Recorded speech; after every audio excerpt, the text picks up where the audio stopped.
Olá pessoal, a nossa aula de hoje é sobre a administração de medicamentos pela via subcutânea. Só para a gente localizar, a via subcutânea é uma via injetável, né? Ela é uma via de absorção lenta, principalmente se a gente comparar com a endovenosa e a intramuscular. Então vamos lá, a via subcutânea. A medicação é introduzida, né, no tecido subcutâneo ou hipoderme, né? E esse tecido, ele tem receptores de dor, então é uma via que pode provocar desconforto na sua aplicação para o paciente. A via subcutânea também é considerada uma via de absorção lenta. Essa absorção é através dos capilares presentes nessa via e ela também é absorção de uma forma contínua e segura. Ela é vascularizada, mas não tanto como o tecido muscular, né? Então, ela é menos irrigada do que o tecido muscular. A via subcutânea, então, ela é utilizada para a administração de algumas vacinas, como, por exemplo, antirrábica, antissarampo, febre amarela, rubéola, varicela. É utilizada também para a administração de anticoagulantes, como, por exemplo, a heparina, e também para a administração de hipoglicemiantes, como a insulina. E essa via, ela comporta até 1 ml. A via subcutânea também tem os locais mais indicados para você fazer a injeção, né? Então, esses locais, eles são recomendados pela menor inervação, pelo fácil acesso, maior capacidade de distensão do tecido, que vocês vão ver mais para frente aqui na aula, que para fazer a injeção subcutânea a gente tem que fazer uma prega do tecido. Então, quais são os locais mais indicados, né? A parede abdominal, então é muito fácil o acesso. A face anterolateral da coxa, né? A face externa do braço, que é muito comum também. E no glúteo, é na parte superior do glúteo.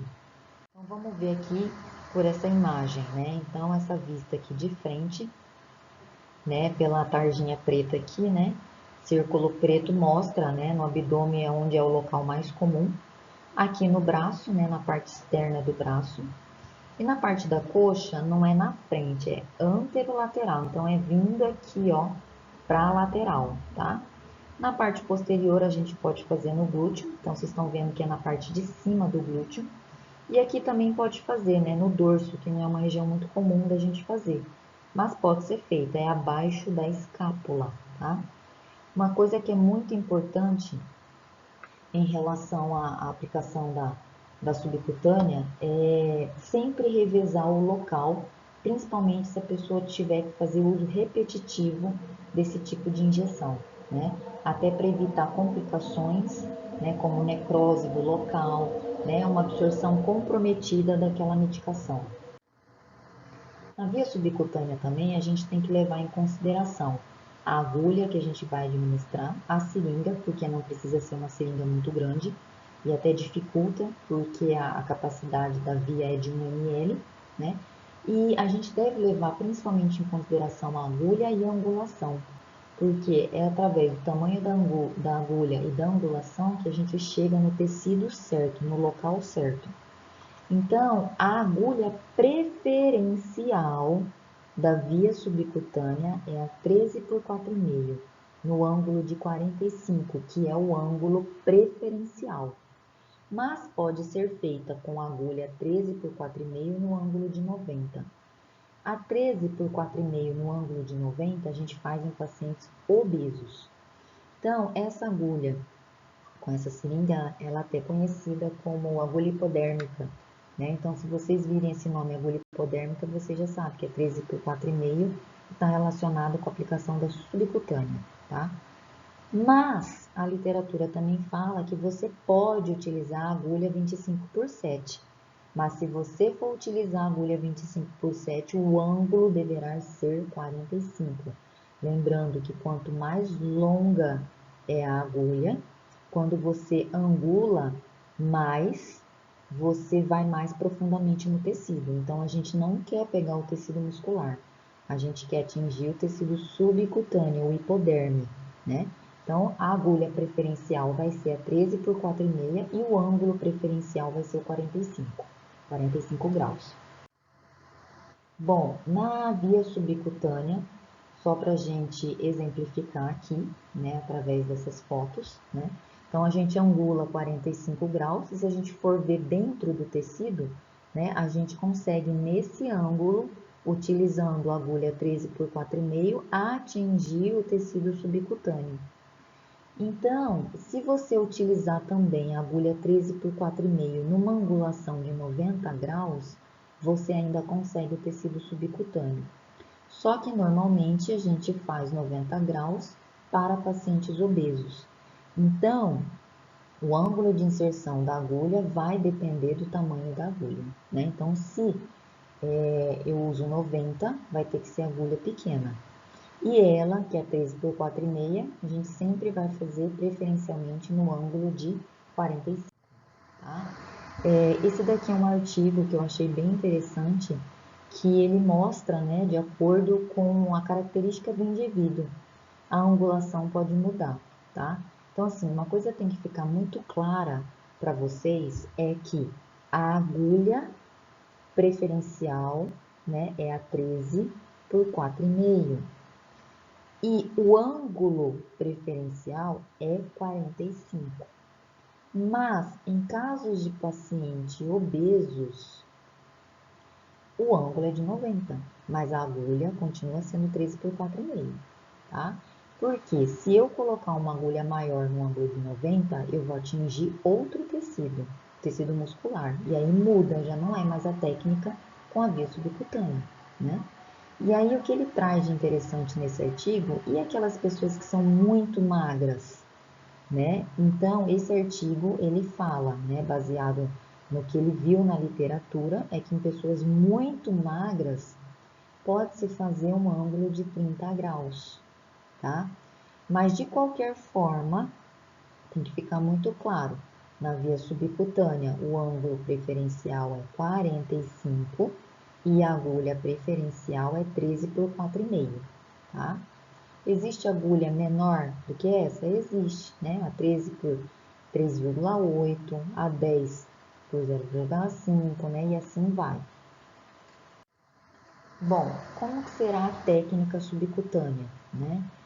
Então, aqui a gente já colocou direto realizando a prega, mas vocês têm que lembrar que o material, né, vocês já têm em mãos todo o material, vocês já lavaram a mão, vocês já calçaram as luvas, né? Então, já fizeram toda essa parte inicial que é importante, que já foi relatada nas aulas anteriores. Então, para fazer a técnica subcutânea, a gente tem que fazer uma prega subcutânea, igual a pessoa tá fazendo aqui, ó, tá vendo? Ela tá fazendo uma prega aqui na região do braço, na parte externa do braço.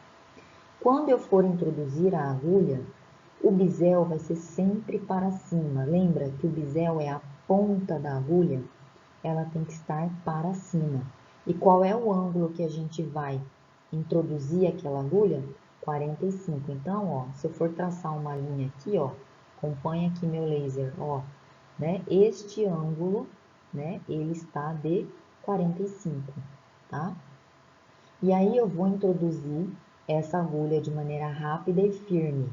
O que ele quis dizer com isso? Você não pode tremer, você não pode encostar aí devagarzinho, não. Encostou, já introduz, é nesse sentido, tá? Firme, não deixa a mão tremer, não deixa balançar, porque lembra que o bisel, ele corta, ele pode lesionar o tecido na entrada da agulha, né? E mantendo o ângulo de 45 para a gente chegar no tecido subcutâneo. Depois que você introduzir a agulha, aí sim você pode soltar essa mão que está fazendo a prega. A gente só solta a mão depois que a agulha estiver introduzida. Aí eu solto. Por quê? Porque eu vou precisar da mão para me ajudar a completar o resto da técnica. Então, a agulha já foi introduzida igual está aqui. Então, essa mão que estava fazendo prega, eu solto e essa mão ela vai me ajudar, né? Ou ela vai segurar a seringa, ou ela vai segurar o êmbolo, porque eu preciso das duas mãos para segurar, tá? Porque se eu não seguro direito, essa seringa ela pode cair, ela pode balançar e ela vai machucar o paciente. O próximo passo é, antes de injetar, eu tenho que fazer a aspiração. O que é aspirar? Eu vou puxar o êmbolo para trás lentamente. Puxa muito? Não, é só um pouquinho. Por quê? Porque eu quero saber se vem sangue. Se vier sangue, eu vou ter que começar tudo de novo. Descarta tudo, joga tudo fora e começa tudo de novo. Porque se vier sangue, significa que eu peguei um vaso. Então, eu peguei um vaso e eu não estou no local certo. Então, eu preciso descartar tudo, tirar tudo e repetir o procedimento. Então, vamos lá, na sequência. Eu aspiro, puxo o êmbolo para trás lentamente um pouco, não veio sangue. Aí sim, eu posso introduzir a medicação. Então, eu empurro aqui com o meu polegar, né, para introduzir a medicação, tá? Empurro como rápido? Não. Você empurra lentamente, de uma forma contínua, tá? Até você introduzir toda a medicação. Após a aplicação, né, da medicação, você vai ter que retirar a agulha. Então, a gente pode usar um algodãozinho, né? Coloca aqui e retira a agulha com a seringa. E a gente pode massagear a região, para não ficar dolorido. Só que a gente não vai poder fazer a massagem ao retirar a agulha quando estiver administrando heparina. Então, é proibido massagear a região quando for administração de heparina. Por quê? Porque heparina é um anticoagulante, então pode predispor a ruptura de pequenos vasos e lesão do tecido quando você massagear. Então, nesse caso, não deve ser massageado, tá bom? Qual que é a importância de fazer, então, a prega subcutânea, né? Então, vamos olhar aqui a foto, né? Acompanhe o laser, né? Então, essa aqui tem uma demonstração da prega subcutânea. E aqui tem a demonstração, né, de uma aplicação sem a prega subcutânea. Vocês percebam que eu fazendo a prega, né, e essa inserção de 90, eu ainda consigo chegar no tecido que eu quero, que é o subcutâneo, porque a via é subcutânea. Se eu não faço a prega, eu corro o risco de atingir o tecido mais profundamente, tão próximo aqui ao tecido muscular. E se eu atingir o tecido muscular, eu não estou mais fazendo a via subcutânea, né? Eu já estou na via intramuscular. Então, é importante fazer a prega subcutânea. Ela é feita como? Ó, com o indicador e o polegar. E aí, a hora que eu introduzir a agulha, depois que eu introduzir é que eu posso soltar a prega, tá? Outra coisa que é muito importante a gente observar é o posicionamento das mãos, né? Então, ao fazer a introdução da agulha na pele do paciente no local indicado, né? A gente tem que segurar desta forma, ó, a posição da mão. Tá vendo que a mão toda está segurando o corpo da seringa. E a gente não deve segurar do jeito que está aqui. Tá vendo? A pessoa tá segurando já com o dedo no êmbolo. O que vai acontecer se ela segurar dessa forma? A hora que ela introduzir a agulha, automaticamente ela vai introduzir a medicação junto, pela posição. Então, essa maneira de segurar está errada. O jeito certo de segurar é esse daqui. E outra coisa, vocês lembram que a característica da via subcutânea, ao a gente introduzir a agulha, a gente não introduz diretamente em seguida a medicação. Lembra que eu tenho que aspirar para ver se não vem sangue? E se eu fizer dessa maneira, eu não tenho como aspirar. Por quê? Porque sem querer, a hora que eu introduzir a agulha, eu já vou empurrar a medicação. Então, ela não deve ser segurada dessa forma. E sim dessa, tá vendo? Apoiando totalmente a agulha. Até para dar mais segurança, até para firmar direitinho, né? E lembrar que tem que fazer a prega, tá bom? Então, vamos lá. Na via subcutânea, a gente tentou com essas imagens, né, descrever o passo a passo. Então, vamos lá. Depois que você já fez tudo aquilo que já foi falado, né, juntou o material, lavou as mãos, calçou luva, aspirou o medicamento correto, fez a asepsia da pele, a antisepsia, né, a limpeza do local escolhido, né, você já tá com a medicação aqui aspirada, com a agulha correta, na seringa correta, na superfície adequada. Então, eu tenho que fazer a prega, tá vendo? Que eu seguro numa angulação de 45. Então, a posição da mão é como se fosse uma posição de jogar um dardo. Obviamente, você não vai fazer isso na superfície da pele do paciente como se fosse lançar um dardo, né? Porque senão você vai machucar. Mas a angulação de 45 graus, né? E aí eu pego no corpo da seringa. Após introduzir a seringa, tá vendo que já soltou a prega? Soltou a prega e a mão que estava na prega ou vai segurar o corpo da seringa ou vai segurar o êmbolo. E aí lembrando que antes de introduzir a medicação, eu vou puxar o êmbolo para trás, né, que é aspirar. Então eu vou puxar ele para trás lentamente e um pouquinho, o suficiente para eu perceber se vem sangue ou não.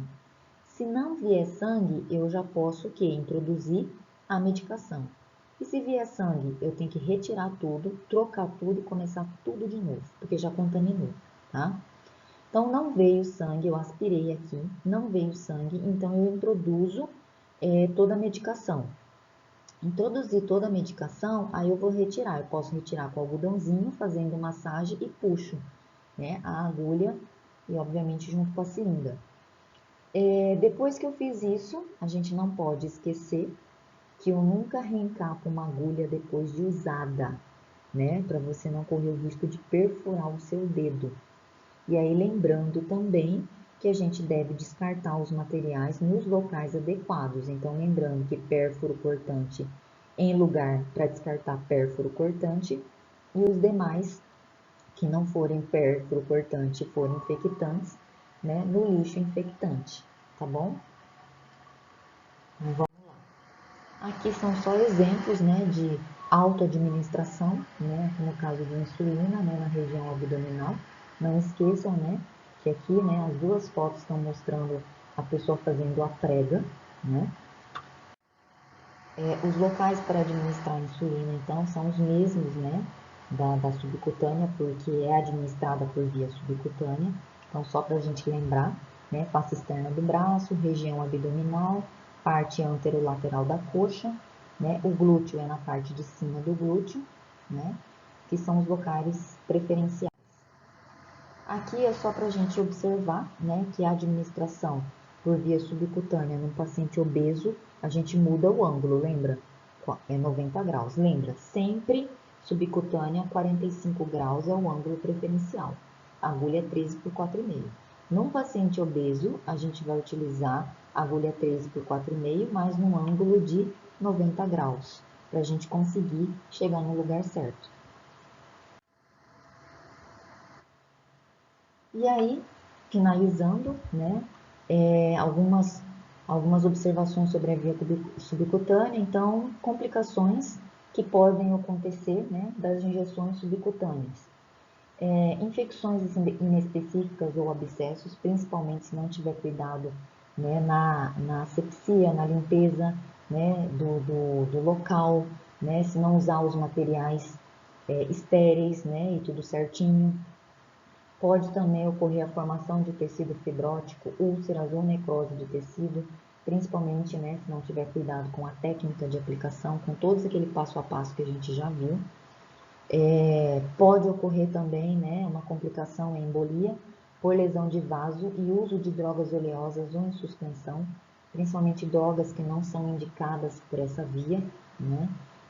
E pode ocorrer também o fenômeno de artus, né, que é a formação de nódulos. Isso vai ocorrer se fizer sempre injeções repetidas em um mesmo local. Por isso que pessoas que precisam fazer frequentemente injeção pela via subcutânea, elas devem revezar o local, justamente para não ter formação de nódulo. Ou própria úlcera ou necrose do tecido por conta disso, né? Então, e a distância entre um local e outro, por exemplo, se for no abdômen, né? A pessoa acha mais fácil aplicar no abdômen, né? Não pode ser um ponto colado com o outro, nem no mesmo local, tem que ter uma distância. E a distância é de 1 a 2 centímetros entre um ponto e outro, tá? Para garantir justamente isso, revezar o local para não ter o fenômeno de artus ou outra complicação.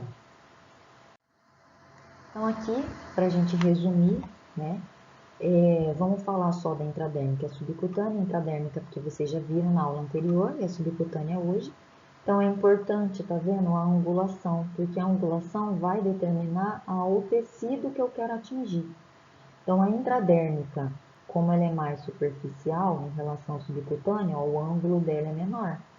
Subcutânea, como eu preciso atingir o tecido mais para baixo, né, o tecido subcutâneo, o hipoderme, eu tenho que angular um pouquinho maior, né, e assim vai, né? Quanto mais eu angular, mais profundo eu consigo atingir. Essa figura também eu acho bem bacana para mostrar para vocês, né? Vamos só concentrar na intradérmica e na subcutânea. Na intradérmica, então, lembrando, né, que é mais superficialmente, né, na derme, né? Então, o ângulo é pouco e para a gente não angular muito, ó, como é que a gente pega? A posição da mão é diferente, né? A subcutânea, eu preciso angular um pouco mais. Por quê? Porque eu preciso pegar o tecido um pouquinho mais para baixo. Então, eu preciso atingir o tecido subcutâneo. Então, o ângulo é de 45 graus. Tá vendo? E a gente pega como se fosse um dardo, tá? Então, é muito importante lembrar, né, as características para administrar na via subcutânea, levando sempre em consideração, né, a agulha e a angulação para atingir o tecido correto. Ok? E aí a gente vai deixar as referências para vocês estudarem e na próxima aula a gente tira também as dúvidas que ficarem. Ok, pessoal? Bom estudo!